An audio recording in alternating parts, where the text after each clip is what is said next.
السلام علیکم ورحمۃ اللہ وبرکاتہ۔ بسم اللہ الرحمن الرحیم۔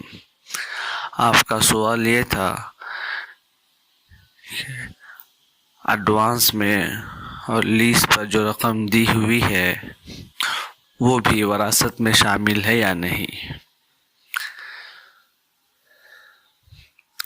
اس کے جواب میں کچھ تفصیل ہے، بغور سماعت فرمائیے۔ نمبر 1، میراث اور وراثت کا مال اس مال کو کہتے ہیں جس کو مرنے والا اس حال میں چھوڑے کہ انتقال کے وقت میں وہ اس کا مالک ہو، چاہے وہ جائیداد کی شکل میں ہو، دکان کی شکل میں ہو، یا نقد بینک بیلنس کی شکل میں ہو، یا پھر ایڈوانس کی شکل میں دیا ہوا ہو، یا لیز کے نام پر مالک مکان کو دی ہوئی رقم ہو۔ یہ سب کا سب وراثت میں شامل ہے۔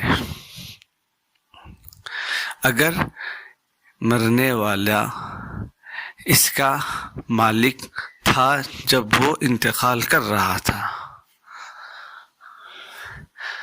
دوسری بات، اگر آپ کے سوال میں والد صاحب کا بھی تذکرہ ہے، والدہ کا بھی تذکرہ ہے کہ ایک کے بعد انتقال فرما گئے، ہم سب کی دعا ہے اللہ ان کی مغفرت فرمائے، درجات بلند فرمائے۔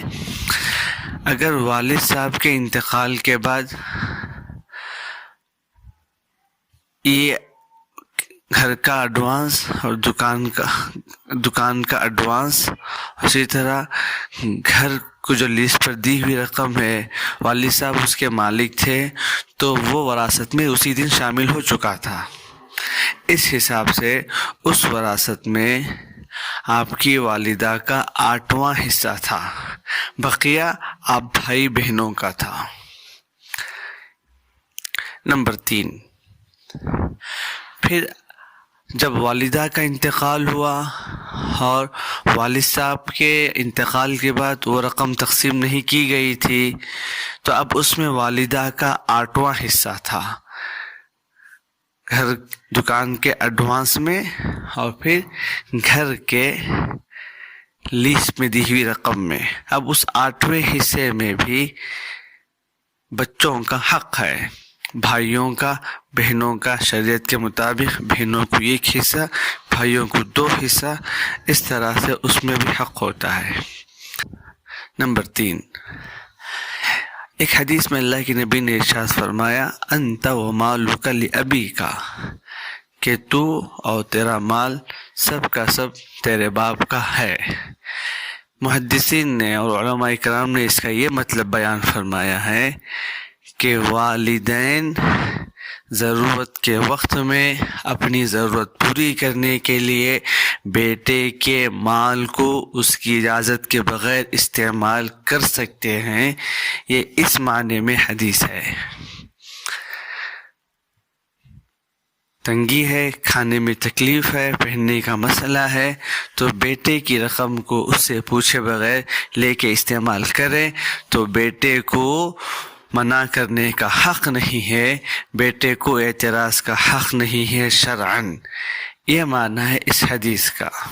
اس کا تعلق وراثت کے مال سے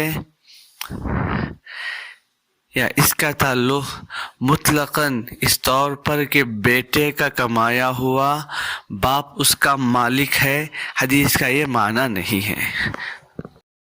نمبر 4، اب آپ حضرات کو یہ طے کرنا ہے کہ اس رقم کے مالک والد صاحب تھے یا آپ کے بھائی صاحب۔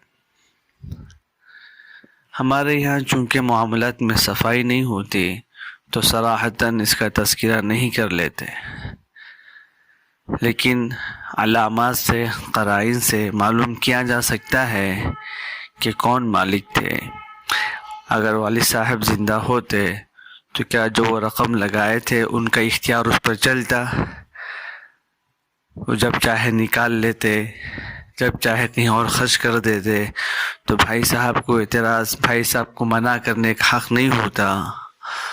تو اس طرح کے دیگر قرائن ہو سکتے ہیں جن سے آپ حضرات سمجھ سکتے ہیں کہ کون مالک تھے۔